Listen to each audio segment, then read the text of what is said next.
All right, you're good to go, Courtney. All right. Welcome, everyone. Thank you for being here with us today for our legislative wrap-up. It seems like we were just here talking about, hey, here's what's coming up in this session as they were getting ready to leave for Richmond, either virtually or in person. And here we are already in the middle of April, talking about what happened and what's going to affect our area. So as always, we are extremely happy and thankful for the time of our legislators. They do such a great job. And I know this was a very challenging year with some of them in Richmond, some of them virtually, holding committee meetings and all kinds of things, and then getting called into special sessions. So as always, we appreciate them and their hard work and representing us so well. We will start and give each of them some time to talk about what they worked on during session, things that they want us to be aware of, different committees and bills that they may have worked on, and things like that. And then at the end, we will take questions through the chat. So everyone here will remain muted. So if you want to ask any questions, feel free to put those in the chat box and we will grab those at the end. I believe we will start. I think I saw Senator Hanger pop up. Everybody's kind of popping up here. So Senator Hanger, if you are ready, we will let you begin, sir, and let us talk to us about what happened and what we need to be aware of and all that good stuff. Okay, well, good afternoon, everyone. Am I coming through okay? Good. Well, it was a different kind of session. We have been in session quite a bit over this past year because of the special session that we ended up in last summer, extending into the fall. And of course, the session this year was different in that we normally routinely extend the session when we were supposed to have, by the Constitution, a 30-day session. And of course, our side decided not to suspend the rules so that we could do that. So we ended up having a 30-day session followed by a special session, which then equaled what we would normally do when we don't have the long session, which amounted to 46 days. So there was quite a bit of activity from the standpoint of what I'm typically used to representing here in the Valley. A little bit different. We're getting a little more liberal in Richmond, and some of that is okay. Some of it, I guess, is not as okay as some of us here in the Valley would hope for. We talked a lot about gambling. We talked a lot about making money off of people's habit of drinking, alcohol consumption. And we talked about smoking pot. And we not only talked about smoking pot, we passed, in spite of my opposition and a number of members on my side of the aisle, we passed legislation initially during the session that would have authorized smoking of marijuana in limited quantities out several years. During this just reconvened session, we changed that so that come July 1, for personal use, you can go ahead and smoke pot. So I'm not a fan of that. I hope we reverse course on that. There are a lot of problems associated with the recreational use of marijuana. I have in the past supported the medical use of marijuana. And at any rate, that's something I hope we revisit. For me personally, this past session, as in most sessions, obviously with the change in power in Richmond, I'm no longer chairing the Finance Committee, but I do have some authority in that committee. I co-chair the Health and Human Services Subcommittee, which is one of the major subcommittees dealing with all of our health policies, the Department of Social Services, the Department of Aging Rehabilitative Services. So that consumed quite a bit of my time. And also was a part of the working out the budgeting conference. And I've done that for several years. And I appreciate the opportunity on behalf of the constituents that I represent to be able to be in that position to negotiate the budget between the Senate and the House and the administration. As far as legislation, I think we all kind of, well, by by design, because we were operating in a different environment with the COVID. Still, the Senate met at the Science Museum in person. We did hold some virtual meetings, but all of the activities and the directives, the legislation, what have you, was done in person at the Science Museum. We did, in communicating with the House, since they were operating remotely, we did appear before House committees on Zoom, and they appeared in front of our committees using a virtual format. So that's a bit different when you're negotiating legislation, some of it very complicated. But we did, because of the circumstance, limit the number of bills that individual legislators could introduce, and let the House members speak to theirs. But on the Senate side, there was a tendency not to introduce much legislation at all. I ended up introducing, I believe it was 12 bills, and I was successful in getting, I believe, 9 of them over to the House. And the 9 that went over the House, 8 of them went all the way through the process and got the governor's signature. Just a couple I will mention, and there was a lot of activity that I was involved with the budget itself. But just as far as legislation, I had a couple of measures dealing with best management practices and incentives for farmers as we continue to work on cleaning up the Chesapeake Bay, which were fairly significant. Also carried a major piece of legislation that we worked out. Actually, I was surprised that we were able to get it to come together, which will basically be an additional upgrade on enhanced nutrient removal for our wastewater facilities statewide. There were a lot of people at the table negotiating that bill. It ended up passing, and it is basically obligating us and a number of localities to upgrade facilities, which the state responsibility is going to be about $300 to $400 million over the next roughly 4 years.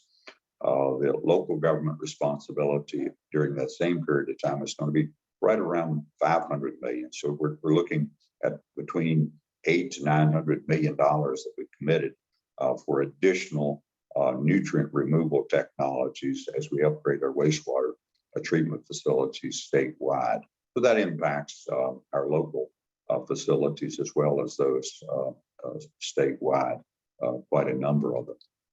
Another bill that received a lot of attention, a lot of debate, was we are in a situation now where many of you may recall that we began a number of years ago separating out plastics. We were into this initiative where we wanted to recycle as much as we could. It turns out, as we were pulling things out and putting them in separate bins, they ended up in the same hole out at the landfill because there was not a market for the plastics. I had legislation this year, which is basically started working on this last year, but this year we basically got a significant piece of legislation through for enhanced or advanced recycling measures for plastic. There's new technology that's available. There's also a big economic interest for companies coming into Virginia to recycle plastic. So there was a lot of opposition initially to the legislation, particularly from environmental groups, but basically it was because of misinformation. And in the final analysis, we were able to get it through. There was somewhat of a deal cut. We actually had support enough to get the legislation through for the advanced recycling processes that will be used to recycle plastics. But as a part of the deal, we also put through legislation that will, over a period of time, outlaw most of the use of styrofoam. Styrofoam is something that's been problematic, scattered along the highways, and it doesn't, when it's there, and it doesn't go away. So at any rate, we are in the process of outlawing that form of container, and hopefully there will be alternatives that come forward or refinement of the styrofoam, so we'll be able to use that. Anyway, several other bills that I could speak to if there's interest, but I'll allow my colleagues time to make their opening remarks, and then we can talk about the issues that are of interest to the members. Excellent. Thank you so much. I'm sure budget was an interesting topic this year, so thank you for that. All right, we are going to turn it over to Delegate Ronnie Campbell. I know you also had a lot going on this session, so you can give us an update, sir. Well, first off, I'd like to thank everybody for being here today. It's always kind of fun to do things like this where you get a chance to talk about what happened. And it's even more fun to be the person chosen to follow Senator Hanger, because I always find him to be a very interesting person to listen to. And I know how knowledgeable he is, and I just appreciate learning, but I do have a question for him. And if you would allow me to ask him a question, Senator Hanger, do you remember the Virginia Saves bill where that it took the 30 hours out? The governor amended it, took 30 hours out. Yes. I heard the Senate refused that, and I read an article to that effect, but in the House, we passed it. And it's my understanding when I was in session that y'all also had passed it, but then I read this article and found out it may be different. Which way was it? We did not pass the legislation, the governor's amendment that would have required businesses to provide the retirement benefit, or at least submit the paperwork. Yeah, that was one of the things where we basically decided not to. So I'm not, I presume the governor will pass that bill. The bill that Delegate Campbell's referring to was one where the administration is trying to create a way for people that do not have retirement benefits with their employers to have that, and it would be facilitated through the state. And the governor sent down an amendment which was different than what we passed, which would include part-time employees. So Delegate Campbell is right in that it did make it through the House, but we had a number of Democrats that sided with us on the Senate side, and we did not pass that amendment to include part-time employees. Thank you. I just wanted to be sure on that, because this is one of the bills I was watching, because I felt like it was really a bad bill for business. And when the governor came out and said that any employee, if you have more than 25 people working for you, you have to set up this program, but any employee is basically what the governor said. The bill originally called for people 30 hours and up, that you would have to set up these retirement programs for them. And what the governor did, I thought, was absolutely horrible. And I'm glad that, again, the Senate saved Virginia, because I'm glad y'all rejected his amendment to this. And that's something else while I'm talking about this. I'm going to go ahead and say this too. I think I'm not the only one in the House that has thought this, has watched this, but during the special session we had last year and during this regular session this year, not as much this year, but last year during the special session, we looked toward the Senate to save us, because some of the stuff that we were passing was absolutely horrible.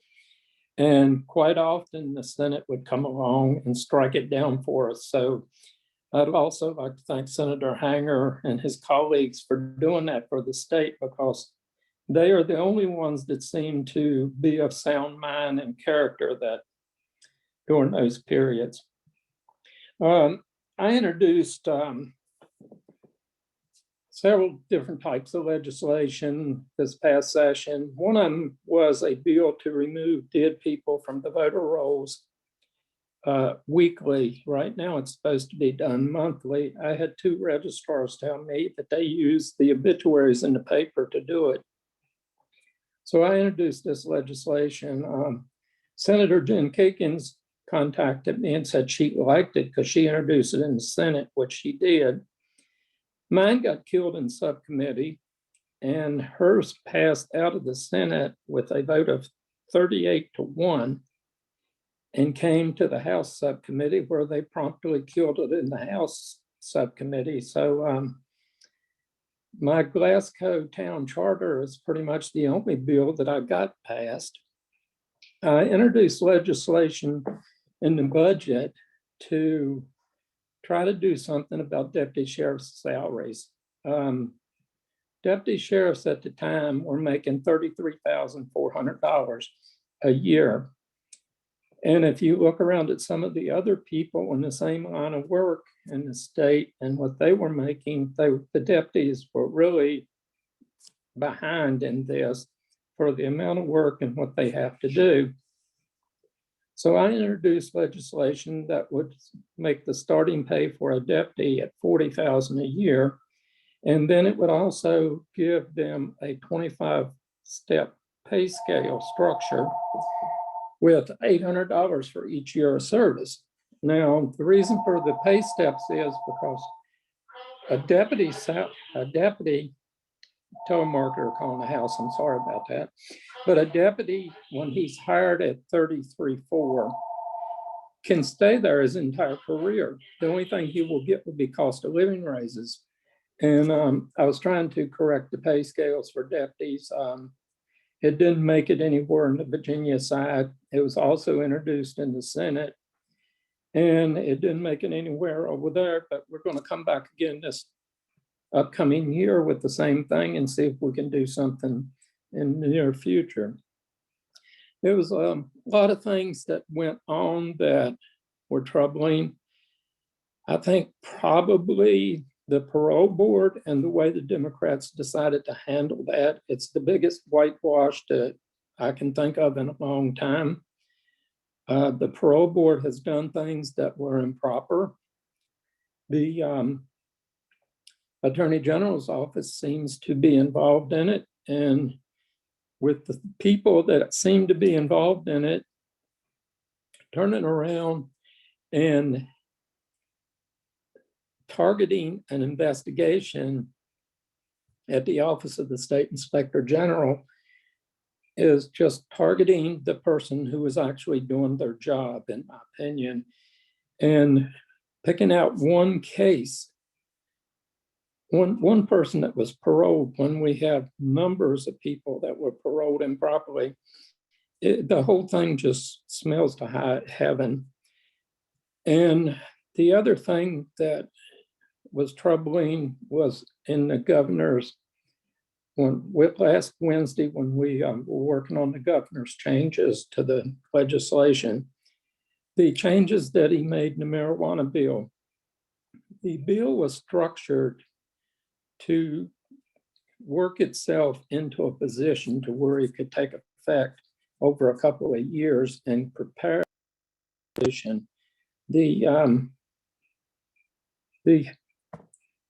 The governor came up and said, no, we're going to make it legal at July the 1st. And it's a bad bill. I think it could have been better if he'd have left it alone.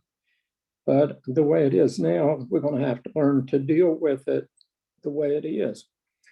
But, you know, looking out for the business people back home, and like I started off with this one bill on Virginia Saves,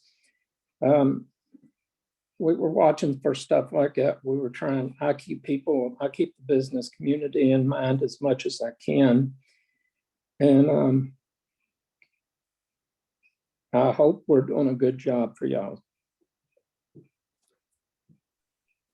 Thank you very much, Delegate Campbell. You all had a lot going on for sure. All right, next up is Delegate John Avoli, who has a beautiful picture of Richmond behind him, but he assures me he is at home in Stanton.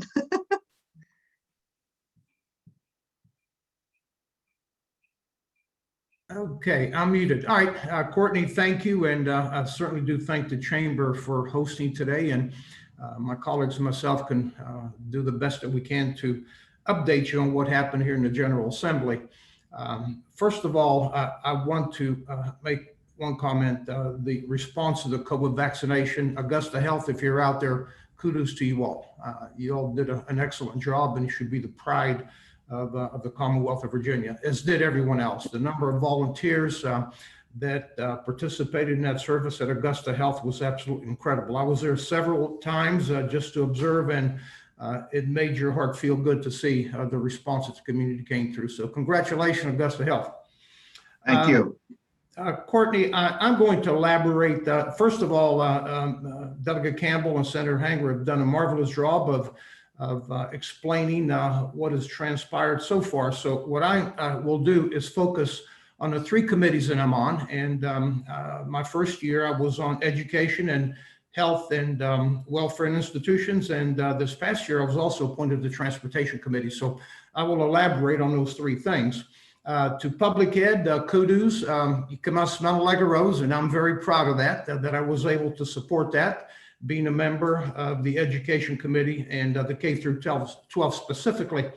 $467 million in direct aid to public ed added over the biennium. Much needed, much appreciated. I know from the local school boards, it's a really, really good situation. Also fully funds $443 million of non-loss payments to protect schools from forecasted 3.5 decline in average daily membership. What this is saying is because of the pandemic, schools stood to lose almost 3.5% decline in daily membership of students, and this $443 million will hold them harmless on that. They will not lose that money. They will continue to achieve it. Also $40 million in funding to support local divisions combating COVID learning loss. This is very important, especially for the kids that I have a deep sympathy for and a big heart for, are the disadvantaged, those who are coming from situations where they needed additional help for loss of direct learning, which is really attributable to the situation that we're in, that we're faced to deal with a virtual situation here. Also, the no local match required with that includes $30 million in non-general funds from federal government to support grants for programs for fighting learning loss. Again, this is another one. Learning loss, being a high school principal, I can tell you what happens in these situations. We've lost about a year, unfortunately, and hopefully this amount of money will help local school divisions to regain some of the losses that we have had. Also $6.5 million to fund up to 1 additional year in school for special education students. These again are the kids that lose out, and this $6.5 million out of education that approved will give 1 additional year for the matriculation process there. $26.6 million to fund additional counselors positions, 1 per 325 kids. This will be a really, really good situation for local school boards that can have an additional counselor if they qualify for it. $6.21 million to implement expansion of family child care subsidy, which again is another avenue that's clear and close to my heart. And also on here, $8.8 million to fund student growth assessments and replace end-of-year standards of learning. I see Dr. Castle's there. I should make you all happy on this one here, that we're going to have the assessment as opposed to the SOL. And I know Delegate Coiner championed that, a former school board member in the House from Chesterfield County. So we're glad to support that one. Also proud to say that a 5% pay increase for teachers and staff, 3% state, and of course there's always a local match of 2%. And also full restoration of the 220 budget funds for early childhood initiatives. This was a real champion to my cause. Coming from where I come from as a high school principal, I know the importance of early childhood intervention. I used to say all the time, once we get these kids who have not had intervention at an early level, it's tough, very, very tough on them. And Band-Aid times, you know, let's not use Band-Aids, but let's use the child initiatives for early childhood. And last but not least, under that portion of it, $7 million to expand virtual Virginia program, which is much, much needed, especially in the more rural areas. Under higher ed folks, boy, you all came out well also. $2.6 million in state fund for $5.6 million in federal funding to colleges and universities. John Downey, I see you there. $3.5 million for fun G3 program at the community college to train students in fields of increased need, much needed. What we're basically doing here is where you have jobs availability with not many people available. This is tuition, and it's a good situation that came out of that. Under COVID, this is HWI, COVID-19 vaccination efforts, reopening businesses, important. $8.93 million for funding for mass vaccination events, $47 million to support disease surveillance, testing, and contact tracing, and $2 million to fund Medicaid vaccination programs. Unemployment insurance, $18.9 million in one-time funding for Virginia Employment Commission to forgive the no-fault overpayment of unemployment insurance. I did not support this one. I was remiss to say that. What this is basically saying is if someone was overpaid by whatever happened at the Unemployment Commission, it's okay now. They don't have to pay it back. That doesn't make a whole lot of sense to me, but I'm not opposed to the unemployment benefits, but if you're mistakenly overpaid, I think you owe it to yourself to pay that money back. $10 million to continue funding current level of employment, unemployment in the Virginia Employment Commission customer service portion of it. And transportation is my other issue here. I want to make you all aware that what I'm about to say, if you look at the locality where this money's going, you'll understand where it is. You know where the power source is. $83.5 million to expand in passenger rail service from Washington, D.C. to New River Valley. $8.3 million to improve commuter rail service on the Virginia Rail Express Manassas line going into DC. $93 million for improvements to the Interstate 64 corridor and the Hampton Roads to Richmond corridor. $10 million to both expand and enhance safety and connectivity of our existing statewide network of multi-use rail facilities. $32.4 million to support payments to Washington Metro Area Transit Authority. $10.9 million for a transit equity pilot. $10 million to support a partnership with the Virginia Tech Transportation Institute in support of the 5G Connected Community Development Pilot project in the Virginia Tech campus at Falls Church. And other, at the request of the Middle River Regional Jail, I did put a budget amendment language, which was approved for up to 25% reimbursement in case the Middle River Regional Jail decides to expand. The money will be there, but that obviously is their call. Simply put the budget amendment in at their request. A lot of good things happened. Also say that I did support the budget. I didn't agree with everything in it. Like any budget, mine at home, as mayor of the city of Stanton for the years, no budget is perfect, but at the same time, I saw more good things in the budget than there were bad things. So that concludes my report. I hope I didn't bore you with too many numbers there, but it was quite significant. And lastly, I wish to say that the frustration on my part this year was the virtual situation here. It's, I guess, a necessary evil, but when you lose contact with your colleagues and you lose contact with the people that you see back and forth, it's not the best thing in the world. Okay, so thank you.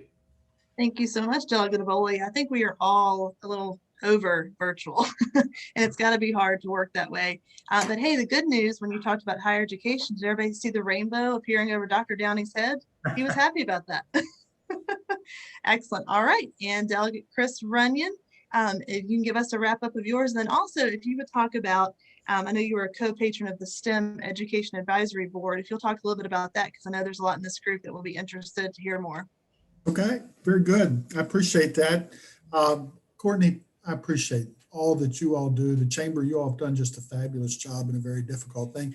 As everybody involved here, John called out Augusta Medical for their leadership in the region with COVID vaccination. And I agree with that. I'd had a number of conversations with those folks up there and was so pleased to see how they came together. And John's right, that we are a shining example of what the rest of the Commonwealth could achieve. So thank each and every one of you.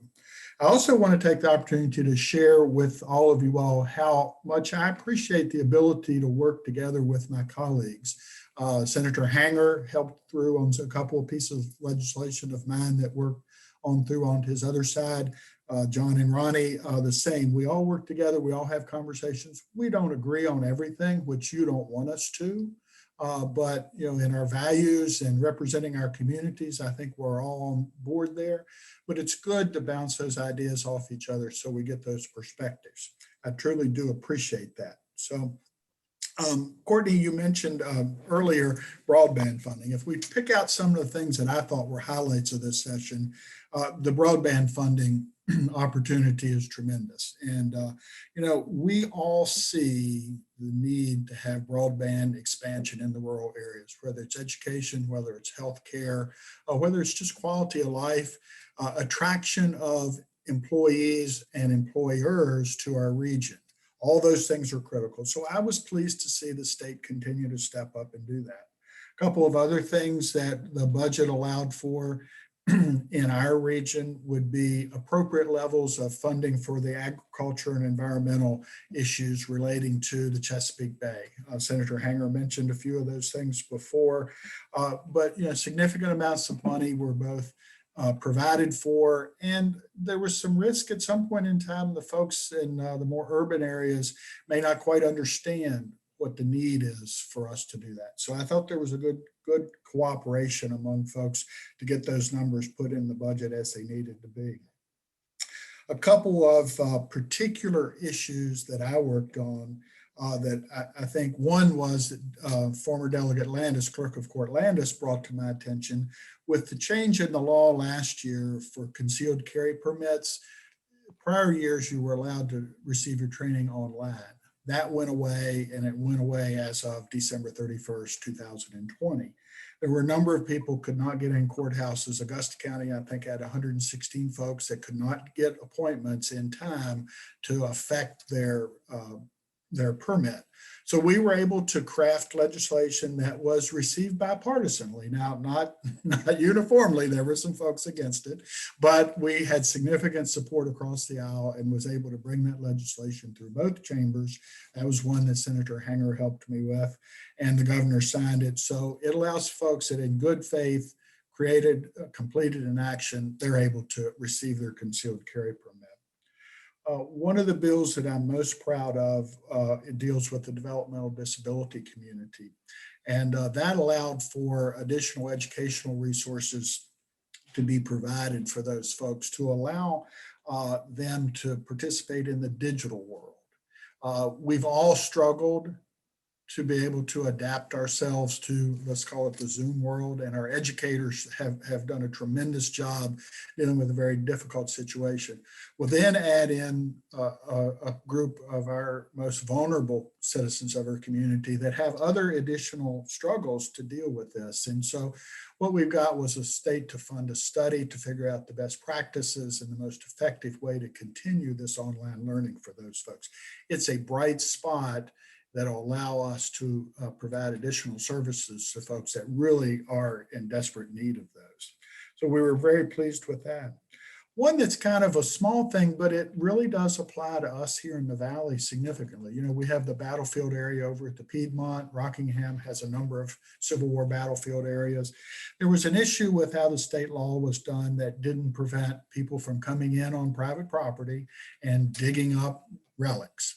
And it was very difficult to prevent that. So we worked with the Battlefields Association and a number of other historical preservation folks to create language that will prohibit that. And that fortunately passed as well. John talked about higher education. I think Emmett did as well. We were very pleased to introduce a budget amendment to increase the funding. It's called VTAG, Virginia Tuition Aid Grant for private colleges, to allow Virginia residents the opportunity to reduce the cost of a private education as opposed to a public education. And that the governor had also submitted stuff, and it went through at about the number that I was looking for, a little less, but I was pleased with that. It's critical to note the number of very highly successful and extremely well qualified private institutions that we have in our region. And you look at Mary Baldwin and the Murphy Deming, Bridgewater College. On a little further out, you have, you have EMU. Those folks, their students depend on this state assistance, and it actually saves the Commonwealth money as opposed to someone being sent to a public institution. Couple of other things to talk about real quick from a business point of view. Ronnie mentioned the Virginia Saves program. That was a mandatory requirement on business owners. And so it'll be interesting to see what the governor does. It costs the state $1.5 million to settle up and $1.25 million a year to operate it. I thought that money could be used somewhere else more effectively, and that the private industry can provide that service. We may need to do some regulatory modifications to achieve that, but it really ought to be a private activity. Marijuana was a big deal, and if you were there or if you paid attention to it, it was back and forth and all around. And I'll say a couple of things. I support medical marijuana. I do not support recreational marijuana. And here's where I think we are. We've got a third of a loaf. We've legalized personal possession. There's some exemptions or some abilities that you can grow for marijuana plants in your house under certain restrictions and all, but you essentially have the consumption side covered. You do not have the legal distribution side or legal production side covered. So to be frank about it, the fear is the illegal side of that will come in and fulfill those needs and become even more entrenched than they are now. And as the other issues get resolved, it'll be much more difficult for our community to address those in the appropriate fashion. So I was disappointed in that. That one was a train that was running down the tracks with no brakes at all. And I don't think that would lead to my last point. I think there's a lot of legislation that's passed the last couple of years that's immature. It's not had the opportunity to have a conversation and be successfully vetted. If you look at our sessions, the House sessions versus the Senate sessions, I'll give Senator Hanger and those folks a lot of credit because they have legitimate conversations back and forth, and they end up addressing the legislation, I think, in a more appropriate fashion to what the Commonwealth's looking for. I certainly don't agree with everything the Senate has done, but I think they've saved our bacon a good bit the last couple of years. But if you look at the House side, we don't have those long, extended, positive conversations of how do we achieve success as much. The House is extremely partisan at this point in time. So I'm happy to answer any questions. We're really pleased with being a part of this. My legislative aide, Patrick Stott, communicates with constituents most every day, trying to solve issues with things that are going on in their lives relative to the Commonwealth. Thank you. Thank you very much, Delegate Runyon.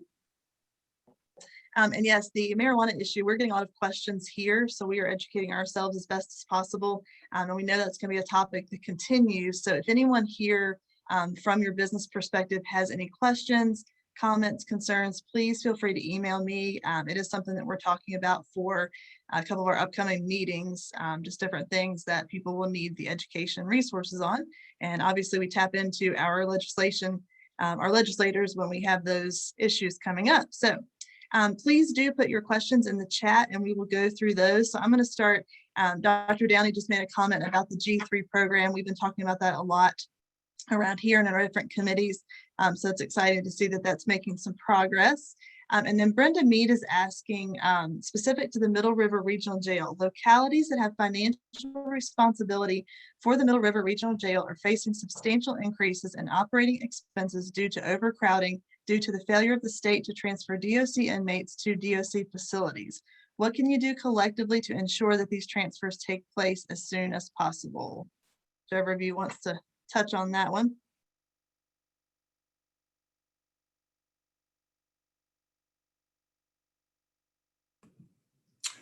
Courtney, Go ahead. I can give a little bit of an answer on there. This has been an ongoing problem. Councilwoman Mead, I remember when I was in the Stanton City Council and as mayor, the state has never fully done what they're supposed to do with this. They leave those bound for state detention centers at the local jails, and it is a problem. It is a tremendous problem, and it's something that needs to be resolved ASAP. And I do believe that perhaps Delegate Runyon and Delegate Campbell were at a conference call the other day. I was not able to attend with Secretary Moran, and gentlemen, y'all may have some news on it. I know y'all met, but I was not privileged to it, but it is a continuous problem that's been in existence ever since, and it's statewide, not just here in the Middle River Regional Jail. I'll go ahead and offer, and then I would encourage Emmett to maybe expand on some of the historical comments that I think I understand, or the historical precedents that I think I understand. But yeah, a number of us, I think Delegates Wilt, Campbell, myself, Gilbert, and then Senator Hanger and Obenshain, I believe, were on the call, or representatives thereof. So the good news is Middle River Regional Jail is in the top 3 in priorities for the State Department of Corrections to recognize they need to get this thing moved, and they need to get it moving quickly. They gave us an approximate date of a week or so that inmates would be starting to being transferred into the state system more rapidly. And again, we're in the top 3, which is good. They told us, I think there are 17,000 inmates, no, 28,000 inmates in the Commonwealth. And there are between 4,000 and 5,000 that are in local jails that should be in regional jail or in the prison system. They had worked that number down from the 7,000s 20 years ago or so to below 4,000, and then COVID hit. As a percentage, and we asked for this information, what's the normal percentage? How does that track? And they have not provided that with us. The 7,000 number from 20 years ago was probably on a much higher number of prisoners. And so percentage-wise, I'm not quite sure we are, but we recognize that it's an issue and it needs to be addressed. One of the things that the Department of Corrections folks helped us understand better was that regional jails are encouraged by the Commonwealth, and historically the Commonwealth funds a portion of those costs so that it's not a full burden on the locality. And I think at one time the number was 50%. I think the number is about 25% now. And one of the expectations that at least the administration espoused was that because the state's paying for a portion of that, they get to keep people there for a portion of time. There are rules. They've been severely bent. I'll be honest with you, I think they're broken. And I think we need to sit down and address, how do you effectively address this? And put the pencil down and figure out what the costs are, figure out what's fair to the localities, what's fair to the prison population, and what's fair to the Department of Corrections. And then that'll be fair to the Commonwealth. And so those are some of the things. I'd be interested if the senator can expand any on the history of regional jails. I think personally, it makes a lot of sense to have a regional as opposed to every locality trying to maintain a smaller system, but certainly we've got to work it effectively. Chris, certainly there are some advantages to the regional jail concept, and it overall can reduce expenses for the individual members of the regional jail, and also reduce expenditures for the state. But historically, we've been on a trajectory where we've had a downsizing in the state prison system. When I chaired the Rehab and Social Services Committee, which was like 18 years ago, we had at that time roughly 38,000 inmates in our state system. And you were reflecting the fact that at that time there were about 7,000 state responsibles in local jails. We had a larger population incarcerated overall. For whatever reason, the state has been relying more recently on the local and regional jails to house those state responsibles. And I think that's something that needs to be corrected. We have a dynamic right now where it's not just whether we're going to house these prisoners. A part of the debate now, particularly here with the local regional jail, is there are a lot of people that are actively opposing expanding the jail because they want us to do something different than locking people up. Well, you can't do that overnight. And I would agree there are some things that we need to do in terms of, I guess, creating programs that keep people from going down the wrong path, if you will. There's also the issue, and this is something that we can and I believe will be working on more extensively over the next several years. And that is providing appropriate treatment services for those that are incarcerated with mental health needs. And that's a big number. In some instances, we see that 60–70% of the people that we have housed in our state system and in the local and regional jails have some form of mental illness. And we have not dealt with that adequately. I'm encouraged, from the meeting last Friday, and I had talked previously to the administration and basically said, we can't do this. There are times when local governments are pleased to get, when they don't have a full jail, are pleased to get $12 or $14 to house a state responsible, but the real cost is more like $65 or $70 a day. So you can't do that, particularly when your facility is full. So I think that's something. I appreciate the coordination with the local delegation in highlighting it. It's not just here in the Valley with the Middle River Regional Jail.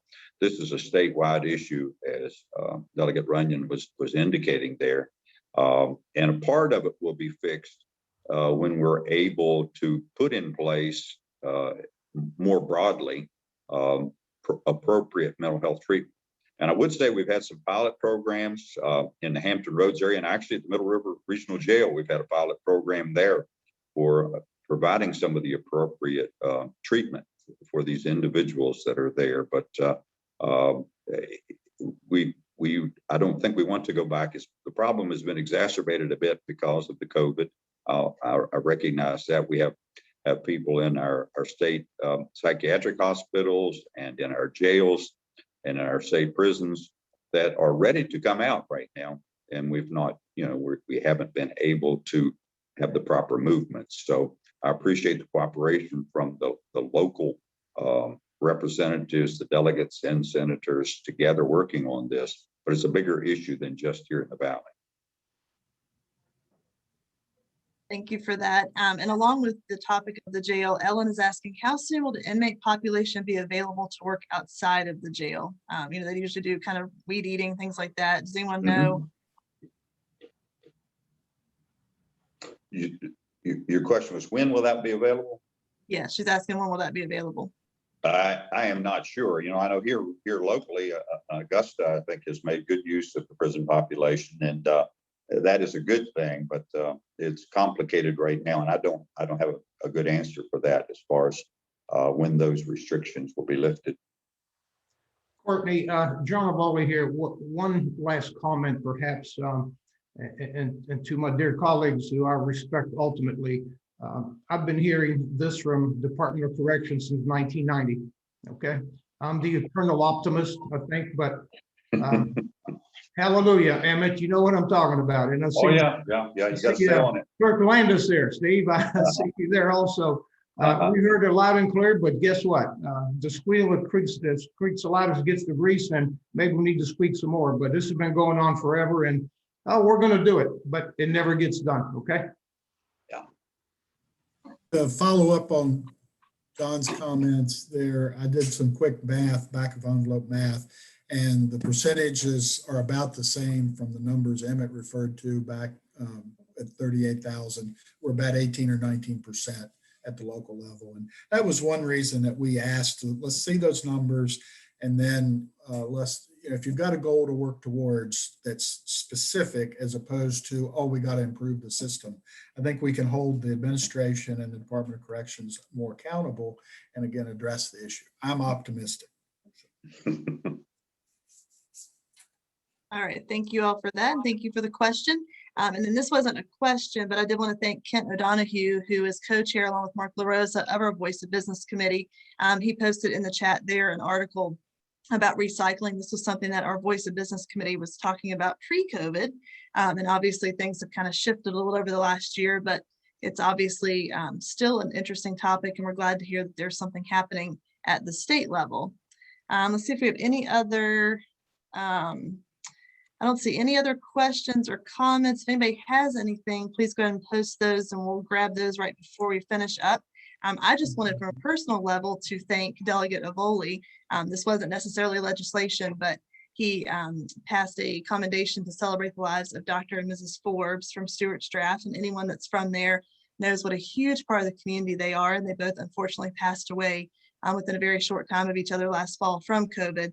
So I just wanted to thank you, Delegate Evoli, for bringing some attention to their lives and their wonderful work. So Courtney, Dr. Forbes was a team physician when I was principal out of Stewart's Draft High School. Him and that whole bunch of them did a marvelous job, as do a lot of other people. He was a great man and a wonderful wife here. yes, wonderful family and wonderful part of the community. So thank you for that. I know that doesn't have anything to do with legislation, but it was important, I think, to the folks in Stewart's Draft. So Chris, did you have a comment? I did. I wanted to add something since Morgan with Shadow Valley Electric's here. You know, it is difficult sometimes in the House to reach bipartisan cooperation. And you know, it's not impossible, and there's probably more bills than you realize that are, but some of the stuff that has different perspectives. But I wanted to give you on a great example of Shadow Valley Electric and their statewide agency. I can't think of their name right now. Maybe Morgan will share that with us. But it's the group of cooperatives. They helped me craft legislation that changed the definition of agritourism to allow a broader expansion of agritourism activities to qualify for on-site solar activities. And it allowed it to be more economically viable for them. And, you know, there's one that I co-patroned that with, she's from Northern Virginia. I don't remember exactly what her locality is up there, Fairfax, let us say. But they looked at it from a different perspective than I do from here in the Valley. But there was something that we could come together and reach good agreement and move that bill forward. And it's successful. And I think it's going to allow agritourism in our part of the world to have one more opportunity to be successful. Awesome. Thank you. Oh, she said the Virginia, Maryland, and Delaware Association of Electric Cooperatives. Perfect. All right. Well, any other? Kent and Randall both posted some information about programs in Augusta County. Thank you for that. If anybody doesn't have anything else, we will wrap it up there. A couple things just to note. Thank you all so much again for being here. I mentioned a moment ago, this is put on by our Voice of Business Committee that works on public policy and things that affect our region. That committee does meet the second Tuesday of every month. If you're interested in joining that, please reach out. Kim put my email in the chat a few moments ago. We can get you some information on that. If you like talking about these things all the time, that's what we do every single month. So we appreciate that. And also upcoming, if you want to mark your calendars. So we have a couple things. Our Ignite conference is going to be held on May 12th. We are doing that virtually this year. It will be in the morning from about 9 to 12:30. We have an awesome keynote speaker lined up. Several breakout sessions, speed networking. It's going to be a lot of fun. That's typically our UP conference. We rebranded it this year to freshen it up. So that will be held May 12th. Registration is open now. So you can jump in that. It'll be fantastic. And then also just kind of going along with this is a couple months away, thank goodness. I'm not quite ready for summertime, but the Blueprint Virginia 2030, which is put on by the Virginia Chamber of Commerce, is going to be happening. So they have updated, if you all remember, Blueprint Virginia came out several years ago, and now they've updated it to look forward to 2030, which seems like forever away, but it's probably not as far as we would like to think. But they are doing virtual events over the summer for each region. So we are in Region 8. So our event will be held on July 28th from noon to 1. Again, that's virtual. So Kim's putting links in there if you all want to register for those things. If you do, please put GARCC as your affiliation so that they know that you're part of our chamber. But other than that, I think we are going to wrap it up there. Thank you again so much. Oh, Ellen says 15 weeks to the fair. We love her. Every time we see her, like, how many weeks? And she always knows. So make sure you attend the Augusta County Fair. It'll be a lot of fun. But thank you all so much for being here today. We really appreciate all of you coming together. Again, to Senator Hanger and our wonderful delegates Evoli, Campbell, and Runyon, we appreciate you all so much, especially during this tough year. And I just personally appreciate how wonderful they are to reach out to. They are all quick to email and phone and text, and just be there for us and answer questions, whether they are silly or important, or I have no idea what this means. Can you explain it? They're always there for us. So we appreciate it. We thank all of you all for being here today, and we can't wait to see you soon.